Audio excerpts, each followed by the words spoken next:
Coronation Street, occupies a huge place in British TV. It's the world's longest running soap. Tony Warren came up with the idea in 1960, and it was originally commissioned. I think it was a run of about 13 it was commissioned for. And then of course it hit straight away and has run ever since. Jones comes in, house to let, a cloud within, as I go out, Mrs. Brown comes in.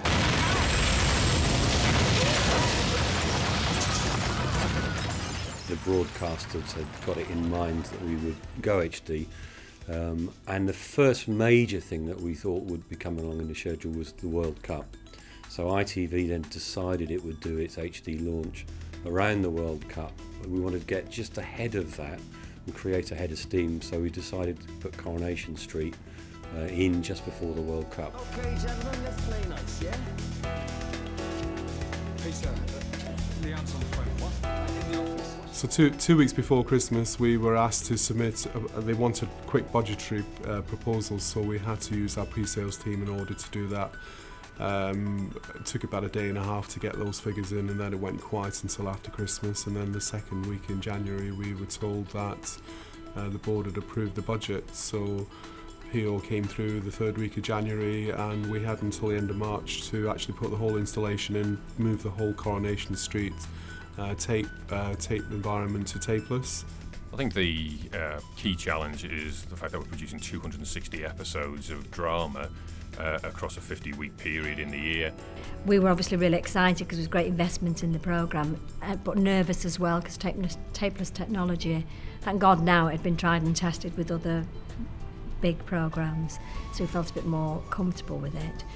But it was such a change in the way that people work, for these script supervisors especially, and for the editors. So there was a lot of nervousness about that, the new way of working, but we had people on site to help with the training. Coronation Street is a very well-oiled machine. The production process has been streamlined over many years.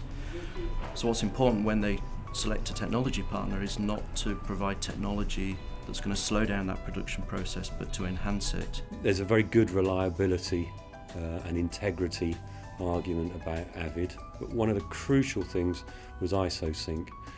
We needed to be able to synchronise 4 ingested streams so that we could play them back in sync. Part of our project process is that we pre-build the system in our customer facility in Dublin. They set to work, and I think within a month to 6 weeks they demonstrated what they'd been working on in Dublin when we went to look at their kit, and it really did everything that we wanted it to do. We liked what Avid did. All the Avid kit spoke to each other, so if you went airspeed, if you went ISIS, then there was no issue that bit of kit there would not talk to that bit of kit. We used Avid Professional Services as a big training board for our crew. They came on board very early and looked at our workflow. With the speed that Coronation Street works, we have to make sure that we have access to as much of the media as possible. Quite often the selected takes that a director chooses in the gallery may not be the selected take that he chooses when he gets to the edit suite, and to have access to that media at the touch of a button is a huge advantage in the new system that we have. The script supervisors' job has changed as much as it has for us, in the fact that they now log their information directly onto the assists within the gallery, which is a great advantage to us, so we can access any comments and notes directly from ISIS as opposed to looking on the script. For each take that we do, we have the master and then the 3 ISOs. And sometimes the master, you might like the master and you'd only like 1 ISO, but 2 of the shots for lighting or different design reasons aren't suitable.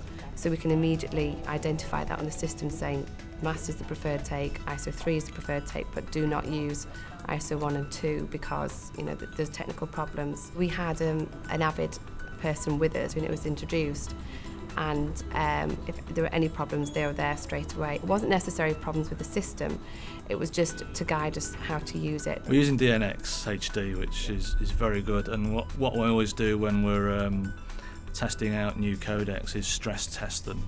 So we'll find a very dark scene and try and make it a very light scene, pull the colours apart, which is something that these colour grading suites are really good at doing. You know, as well as making the pictures look lovely and beautiful, we can actually destroy them as well, and that's what we did extensive testing on Coronation Street and other codecs that we've tried to see how far we can go. I started off on day one of the Icon course, having never used Pro Tools before, and at the end of 3 days I was in a position where I could mix Coronation Street on it. Within a week of going over to Pro Tools, I would never have gone back.